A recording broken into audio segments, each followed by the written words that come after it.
the U.S. Bureau of Labor Statistics tells us that in 10 years, if you look to your left, entrepreneurs, you look to your right, your neighbor most likely isn't going to be there, right? Because, most likely there's a 65% chance that they won't be there in 10 years, right? Oh, true. And they close because they run out of cash. They run out of cash. They always say there wasn't enough market, but at the end of the day, they ran out of cash because they didn't have enough profits in order to continue the business. And so what happens in Profit First is we flip that accounting equation. So instead of revenue minus expenses equals profit, we make it revenue minus profit equals expenses. We take our profit first. Welcome back to the Balance Bully podcast for ambitious women in business and a few brave men. I'm your host, Naketa Ren Thigpen, excited as always to be with you, but extra excited for so many reasons. Today, season 25, and on my 44th birthday, woo! Today is officially my birthday. For those of you who have been following the show for 5+ years at this point, are used to me doing a post-birthday episode because I don't typically do this. I'm in the middle of self-lovecation at the time that we are releasing this, my 6-week self-lovecation that I do every single year to refuel myself and recalibrate and fast and sit with my God and do all the things that I do for juicy goodness to come back more powerful and more awesome, if you can imagine me more awesome than I already am. I do. I promise that it is because of my devout understanding of how important it is to take care of myself to do it. But I decided to do something different because I was blown away at this magical being for so many reasons. One, she is honest. She is vulnerable. She is informational. She is truthful, and she is quite dope, if I must say so myself. 2, I read the book and was literally shaken to my core. If I had met this woman 10 years ago, I can imagine how incredibly different my life, my relationships, and my business would be at this point. And although we've done some miraculous, wonderful, magical things, we had a long, hard, tumultuous road to this point. And where would I have been if I would have met Miss Susanne Mariga? She is so fantastic and magical in all the ways. Let me tell you about her before I bring her to the virtual stage, so to speak. Susanne is a certified public accountant, certified tax coach, chartered global management accountant, and a certified Profit First professional, amongst a bunch of other things. She also happens to be an author of Profit First for Minority Business Enterprises, a book that is literally at top of shelf for me right now that I'm sending to every single client. And all of my clients, for those of you who don't know, are 7-8-figure plus power couples. They are all getting this book, whether they read the original one or not, specifically because of the case studies, the stories, the vulnerability, and the pure brilliance that is laid out on every single page. I have to say, she doesn't know it yet, but I think I'm kind of fangirl crushing on her right now. Susanne, welcome to the Balance Bully podcast. How are you today? I'm doing great. Thank you, Naketa, for having me. And by the way, happy birthday. I am so honored to be able to spend a birthday day with you today. Oh, thank you. I am so thrilled that you said yes to, everything else that's going on in your schedule. You just dropped this #1 bestseller, all these magical things that you're doing, both in your business as an accountant, the for-profit company that you own, and the nonprofit work that you're doing with some of the proceeds for your book. I would love for you to share with everyone just a little bit more about what led you to decide to write Profit First for Minority Business Enterprises. That's a deep question. That is a really, really deep question. There were so many things that led to me writing this book. And, I think the big thing was, I feel like you said, you're a spiritual person. I think God knocks on your door many, many times until you do the work you're supposed to do in this world. Yep. And for me, when I first got out of college, I got an offer from all the big 4 accounting firms. So all your top accounting firms. And I chose to go to Arthur Andersen in the Chicago office, which is their flagship office. This is where they literally no matter where you're from in the world, if you're from South Africa, New York, wherever, Brazil, we had people from Brazil that was coming to the Chicago office just to train. Like literally back then, everybody was trained in this flagship office out in St. Charles. Mm. And it was interesting because when I got my first job, I graduated. I'm a Buckeye, so go Bucks, Ohio State University. And I moved up to Chicago, and I asked my coworkers as I was looking for apartments, I was like, where should I live? Where should I live? And, it was interesting because, when I got to the firm, they were well-meaning. It was about 2,000 accountants that were there. And there were about maybe 5 of us African Americans literally in the office, okay, that were accountants.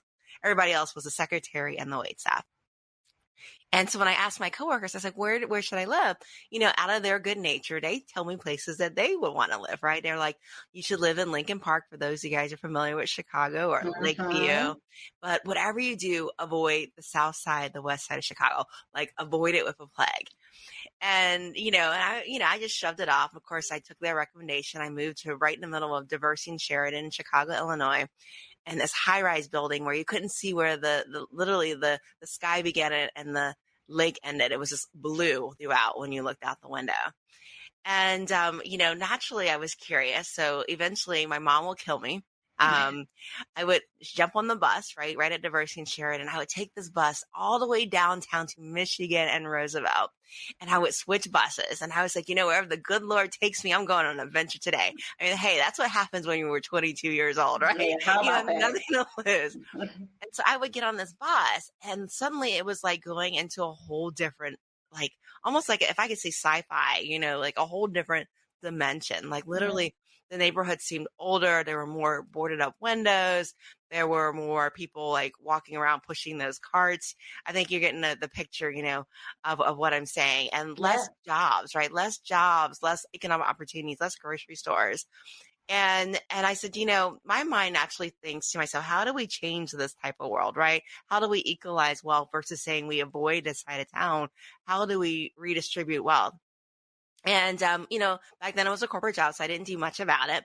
And then later on, a few years ago, I was beginning to explore writing a book. And I went to go visit my aunts. And you're from Philadelphia, Naketa, so I know you relate to me. So my aunts live in Chester, Pennsylvania, and they live in this community where the houses are very close together, and there's an alley right behind it. And I had a rental car, and I was going to a convention. So I pulled up in the rental car, and my aunt, she's like 70 years old. She runs out to meet me. I'm like, man, lady, you got a whole lot of energy at 70 years old. And, and I get out of the car and I look, and there's this utility post right across the street from me behind this alley, and it's decorated. It's decorated with like balloons and teddy bears and like, candles. And Naketa, I see your face now. I know the viewers don't see it, but you are understanding what I'm saying when I'm talking about this area. Literally a little boy had been caught up in gang fire, and he had been shot and killed. And that was the wake up point to me, is we have to change this as a community. We can't keep waiting for the government to change us and save this. We have to create our own jobs and opportunities in the market. We have to create that. And when we have healthy businesses and we have healthy companies, right, that are taking profit first, we literally create new possibilities for those around us, right? It's that rising tide lifts all boats. When I see my neighbor as a successful entrepreneur, and I'm a kid, my best friend's mom is running her own business, and I'm not just watching this on the Cosby Show, I have a different perspective for me. And when I have a different perspective for me, I don't just change my own life, right? I change my community, and then I change the world around me. And so that's the reason why I wrote this book. And then I said, let's just take it a step further. Let's take it a step further. And let's say, why not we just have a world impact too, right? Why don't we have a world impact? And, Zimbabwe is very close to me because my husband is from Zimbabwe. And, one of the things that I noticed in Zimbabwe when we went to visit was, a lot of kids, they don't get to finish school. And they don't get to finish school. And even though the government pays for college, they don't get to finish school because their parents can't afford the elementary and secondary tuition. Right. And what happens a lot in these cultures, you have polygamous relationships and different things. And I'm like, what happens if we send girls to school? What happens if we provide scholarships and send girls to school? Because you can't tell a doctor that she's got to be the second wife or third wife, what happens if we decide to do that? So then we decided that, we're going to go ahead and donate $1 for every book that's sold. And we're going to create scholarships. And I'm proud to say that after 30 days of our book being on market, we literally generated 22 scholarships for high school girls. That is incredible. That is so incredible for so many reasons. First of all, I felt your story because it was very visual, and I'm very familiar with Chester as well. So I could see it down to your auntie with all of her, like, don't mess with me, 70-plus-year-old woman energy running out to you to the car, all the way through the impact that you had to feel in your heart when you said something has to change. And I want to be the change that I want to see, right? I don't want to misquote. I feel like that's Dr. Martin Luther King who originally said that quote, be the change that you want to see. But whoever said it in the world, it's a great one and it applies. And you are a physical, living, breathing representation of that. And now at least a minimum of 22 young women's lives are forever changed so they can create their own ripples and literally create these economies of reach, because that's what I heard you saying when you were thinking about, you were painting the picture of like the neighbor being an entrepreneur and a 10 or 12-year-old kid looking up and like, wow, entrepreneurship is in reach. I know someone who's in proximity to me that is actually living, breathing, and doing this. I can do this too.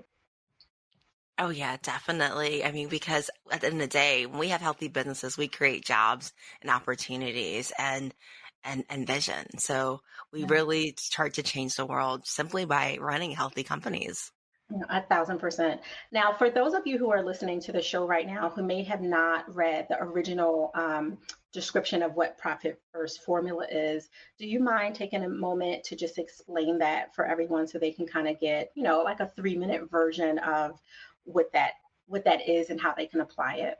Yeah, I love this. I love this concept of profit first. It was a game changer for me and my own business. I was like many entrepreneurs, right? We start our businesses because we love what we do, right? We absolutely love what we do. And it's our innate talent. It's our gift.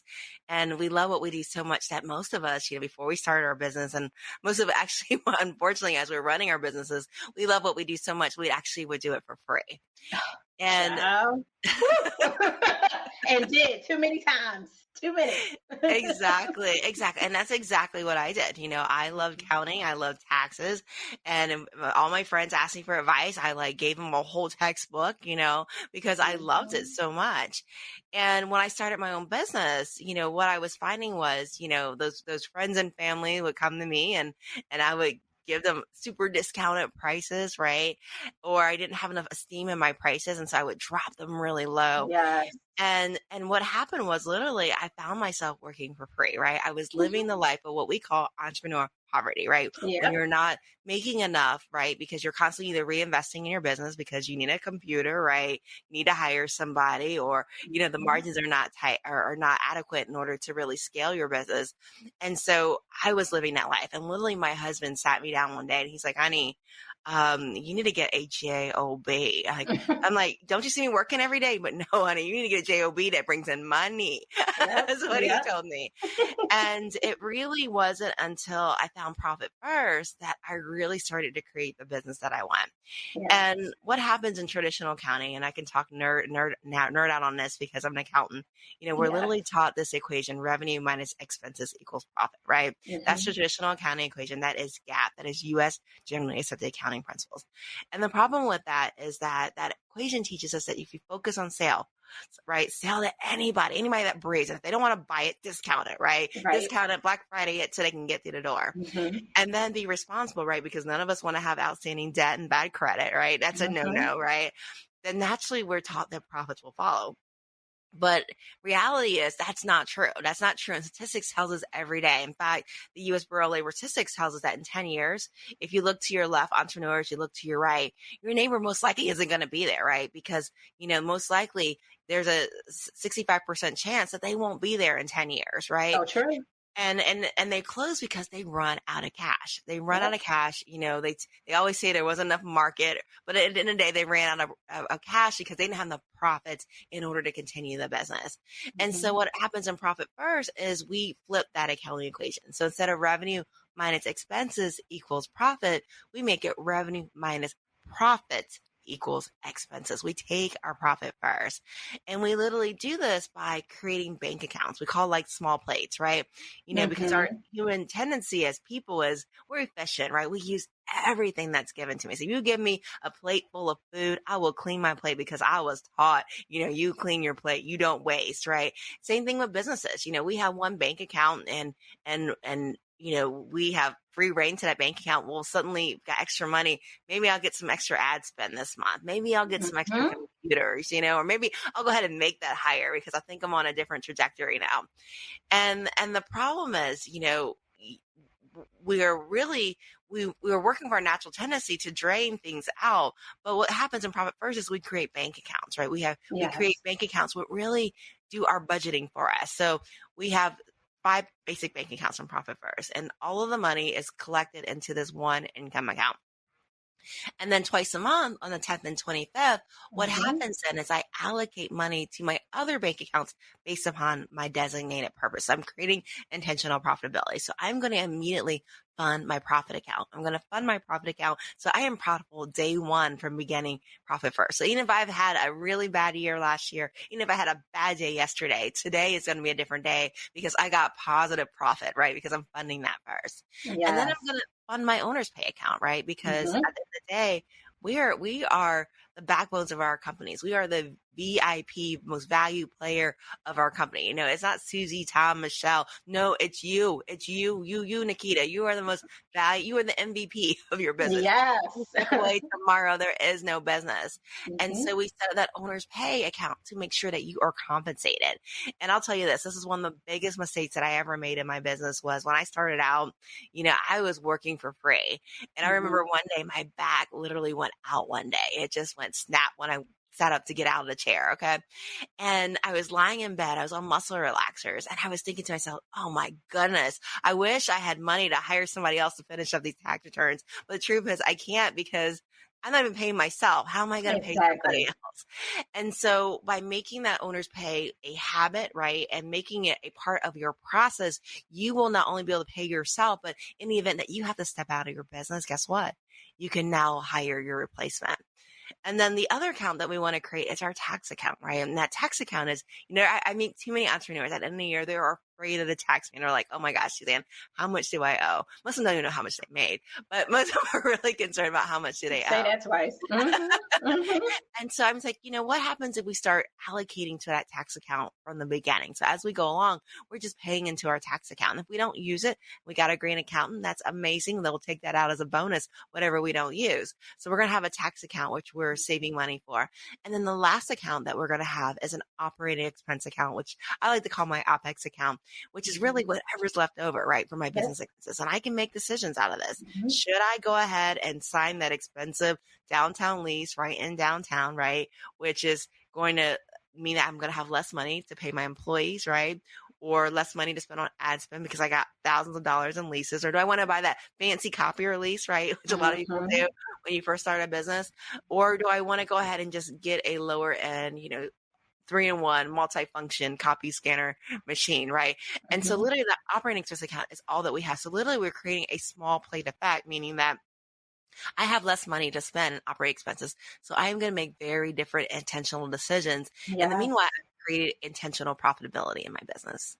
I love this for so many reasons. There was in your book you talk about the similarities with like Dane Ramsey's and the 5 envelopes way back in the day. For those of you who are over 40, you understand the coffee cans versus the cereal box versus the mattress because that was the old kind of 5 envelopes, small plates way of hiding your money. For I was raised by my grandmother, so for those of us who have that wisdom of the elders, like to keep things separate, but this allows you to take advantage of digital sight without putting yourself in a box of overspend, which happens a lot because there are coaches, advisors, consultants that are phenomenal at what they do, but they are teaching the opposite. They're teaching, put the money into your business, hire the team, hire the staff, spread it out so that you have more task managers, so to speak, to do it.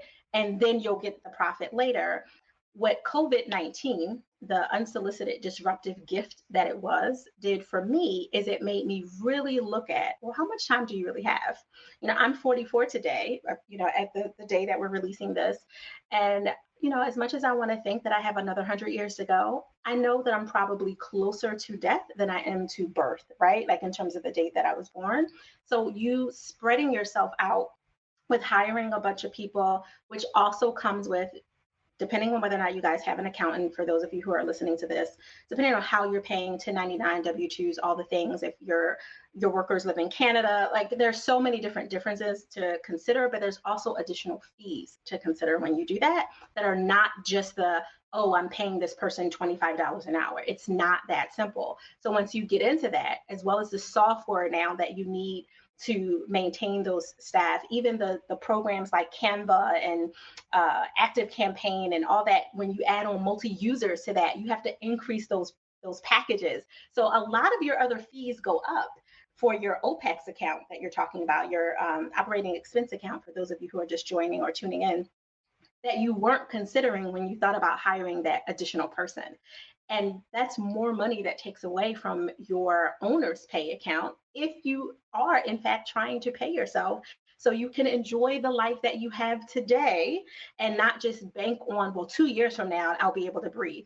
You might suffocate between now and 2 years from now. And I don't mean that necessarily physically, but just emotionally and mentally. So it does take, for the theme of this season 25 that we're in, a bold mindset for you to do something different than what you've been doing, so you're not caught in this cycle of insanity, which we know is the definition of doing the same thing over and over again, expecting a different result. So what I took from your book, in addition to all of the like juicy case studies and stories and the vulnerability and strength that you've shown by sharing your personal journey with entrepreneurship, not just the juicy good parts, but also the low valleys that were in there, which I really related to, and I appreciated your honesty, and that it made me respect you on just a whole nother level, quite honestly. In addition to all of that, it really made me think like, oh, even though our company is so much better than where it was 10 years ago when we were like, how are we going to keep the water bill running, on, like, how are we going to maintain that and pay the employees? Because we had got caught in that old definition of revenue minus expenses equals profit. Listening to your story, both Audible, hello, it's on Audible too, as well as reading the paperback version of it, really made me rethink, as well as we're doing now, how we could do it better, how we can really set up the legacy of the company by making sure, like, I take a 6-week self-vacation every single year for the last almost 7 years now. But this year, I also have to take out extra time for a healing vacation because I have an unexpected surgery that's coming up that's going to take me out another 6 to 8 weeks, and making sure that my clients can still be served and receive everything they need, and me not stress about, oh no, because Naketa does everything in the business. Like you said, I'm the MVP of it, and making sure that if I need to call in some support from my subject matter experts and my power partners that are in my circle of reciprocal influence that I've created over time, that I can pay them for their service to do it because I was paying myself. Versus saying, I don't know, girl, I just need you to cover me and I'll cover, the old school barter. You do it for me, I'll do it for you, which still has its place. Don't get me wrong, for anyone who's in a different space in their business, there's no judgment here for that. If that works for you, that's great. But you do want to have the option of saying, oh, you know what? I'm just making up a random number, $10,000 in my owner's pay account. I can at least dole out $2,000 to bring in some support to cover some of those group coaching sessions or those individual sessions or whatever it is that you're doing in your type of business. So to your point, I really hear you loud and clearly when you're saying do something different and really think about what you need to help you live your best life now, as well as going forward, and not stacking the chips against yourself with this hopium that one day, someday will come, because it may not. And I love that word hopium. I think that's a great word to coin for you, Naketa. Hopium. I think I read it in a. I'm a nerd too, like you, so I probably read it in a book. I can't take credit, but yeah, hopium. It's that drug, right? Like of just wanting to hope so bad that you get addicted to hoping, but not necessarily being and doing whatever you're supposed to make the impactful ripples that you were discussing earlier. So I really appreciate it. Your book is phenomenal. Profit First for Minority Business Enterprises. For those of you who are listening, go like literally bookmark this section right now, pull up your Amazon and order it for so many reasons, including changing the way that you're doing things right now so you can get a better result. Oh yeah, I definitely love it. And the other thing too is, a lot of my clients or people will come to me and they're always thinking that they have an expense problem, right? They believe Mhm. that, they have gone through their budget, they have cut as much as they can. And sometimes it's also realizing how you're positioning yourself too, right? Is your pricing even as adequate, right? Are there enough margins in place to really be able to scale your business? Or is this one of the things I talk about is this, if you have negative margins and you just add on more negative margins, it just equals more negative margins, right? You can't make a negative positive no matter how hard you try. And so it's Yep. important to really define, what are your goals? Where do you want to end up in your business? What is that target revenue? Like retirement is right around the corner and that's important to you. How much do you need to retire? How many years do you have to work? And what revenue needs to happen for you to actually achieve that becomes really important also.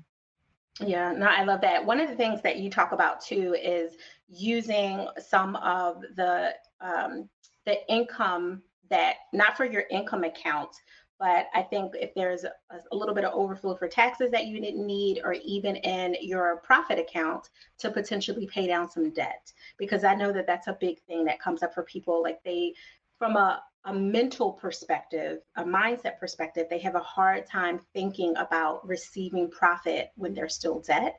And this gets into the topic that I talk about all the time about selfish behavior. I teach people to be more intentionally selfish, not in an egotistical way, but to fuel yourself up. Take care of your health.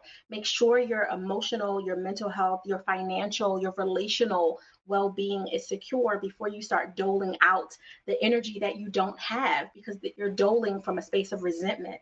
Even though you're saying, I'm doing it because, my aunt needs me, my mom, says she needs me to come over 5 times today because of XYZ reason, because so and so is an elder, because this cousin wants to talk to me every 2 hours because she's going through a tough breakup. You're convincing yourself that all these things need to happen at your expense because you don't have the energy emotionally, mentally, physically, and potentially financially that you need for yourself so you can show up fully for other people. And for me, Profit First was very similar. It was a reverse version of that, looking at like, you know what?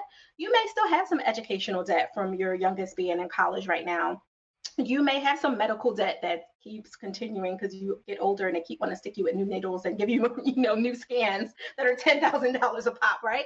Like that may be something that is going on. That doesn't mean that you still can't focus on the profit that will allow you to pay your bills, help your family, create some experiences, whatever that looks like for you, whether that's a 4-day weekend vacation, staycation, that's beautiful, or you get to order a meal once a week and just relieve yourself from having to cook in the kitchen, whatever that looks like for you, like that thing that you're doing to give yourself that space to create your personal, intimate gift of joy. For me, that's what being intentionally selfish is, not the old school definition of being self absorbed or not caring about other people. It's really the same as putting your profit, as in your personal self care and self love, first, so you can do the greater work like build schools and create scholarships and do all the other things. I really appreciated you talking about that. But I know specifically, like when I was sharing with some of the people in my circle, they were like, oh, but I have all this other debt that has to be paid. I'm like, actually, if you read the book, she talks about exactly what to do with, paying down your debt while also still simultaneously creating profit. Is that something that's coming up for a lot of your clients and the people who are coming into your ecosystem as well? Like their fear of getting profit when they still have some debt? Yeah, absolutely, absolutely, and I'm sorry about that. This rang, but absolutely, and one of the hard things about debt is, it does loom over you, right? It's something that just haunts your psychology, right? Yeah. And at the end of the day, it short tells your growth. And the great thing about Profit First is that it is set up to help you pay down debt. What happens in Profit First is that each quarter you take a profit distribution, and literally half of what you've accumulated will go in towards your vault account. So you're building that retained earnings so that as you grow and scale, you don't need to rely on debt. And then the other half that's accumulating your profit account, if you're debt free, that's your mad money, that's your celebration, but if you have debt, then that other half goes towards the pay off of your smallest debt. And you continue to pay down the smallest debt until you eradicate the entire debt amount. No, I love that so much. I have to ask you, with everything that you're doing between being a best-selling author and, growing your companies, including your accounting firm, the nonprofit work that you're doing, being a very dedicated family woman, and everything else, including, being in a space where you also continue your own personal and professional development as well, which you include in your profit first kind of accounts, making sure you have financial bandwidth to continue to pour into yourself and be a student of greatness consistently. How are you still making room to give yourself permission to pause? I think that one of the things that I was really lucky to learn early on in my journey of entrepreneurship, especially when my back went out, was that, our minds are actually stronger than our bodies sometimes, Yeah. and like, and if you don't take time to take care of yourself, it's like that use it or lose it. As we get older, we become more like the 10 man, right? And if we don't keep moving those parts, they literally go away, right? That ability to move them and use them starts to disappear. Yeah. And if you spend your life at your company, right, and you spend your life working, then at the end of the day, and you don't take care of yourself, you lose those abilities, right? You're literally, I always tell people my body walked out on me that year, and I was like, Mhm. hey, I still need you, but my body was gone. And Mhm. so, it's important to really be able to take that time out. For me, I have a Sunday ritual. Every Sunday after church, you'll find me getting a pedicure.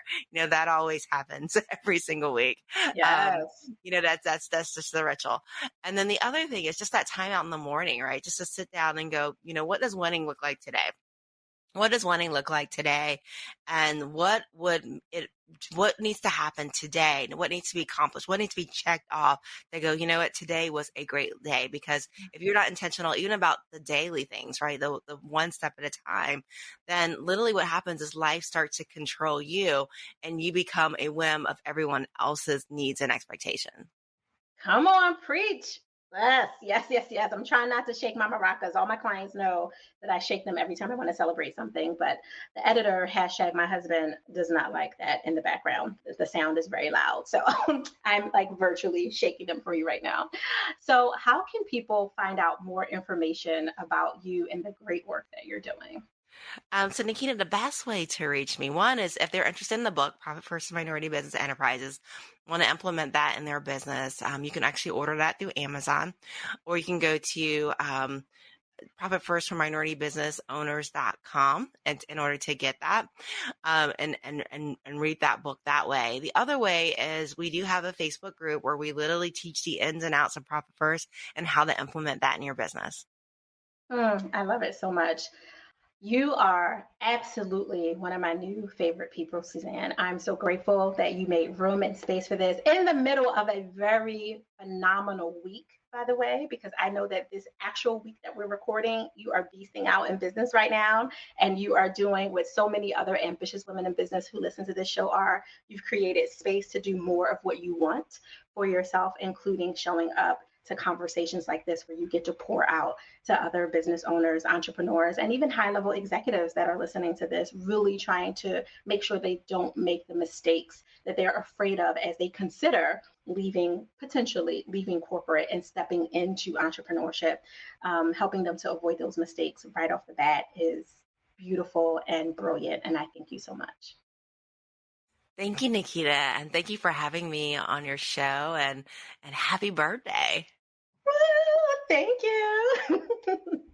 Balance Boldly listeners, I know I said that I was not going to leave this year without delivering every single element of what I promised, which was to bring you nothing but the best this year. I wanted to bring you people that were willing to be really honest, to give you behind the scenes curtain insight into what they're doing in their work, their life, and even in their love, depending on where that conversation gets juicy and where it flows. And I am patting myself on the back right now because I've hit every single angle of that, and I did it just in time for my 44th. So thank you for celebrating with me today, sharing this moment on my birthday by listening to the show. Please, as always, make sure you don't get stingy. I do want you to be intentionally selfish, but I do not want you to be stingy. Make sure that you share this episode with anyone who is in your sphere, whether they are a current entrepreneur, an OG in the space, or brand new and aspiring and are thinking about how they can create a business and a life that they can absolutely love and not need a vacation from, but they're just a little worried about doing it the right way. I think this episode answers all of their questions. And of course, if they get the book, they will get even more clarity for that. So thank you again for tuning in. I'm looking forward to seeing you guys actually, it won't be next week. I'll see you in a few weeks because I'll be on self-lovecation time. So I'll see you for a little Selfish September episode love, and to give you some more of all of the things that you should be doing to create that space so you can create more joy. Talk to you soon.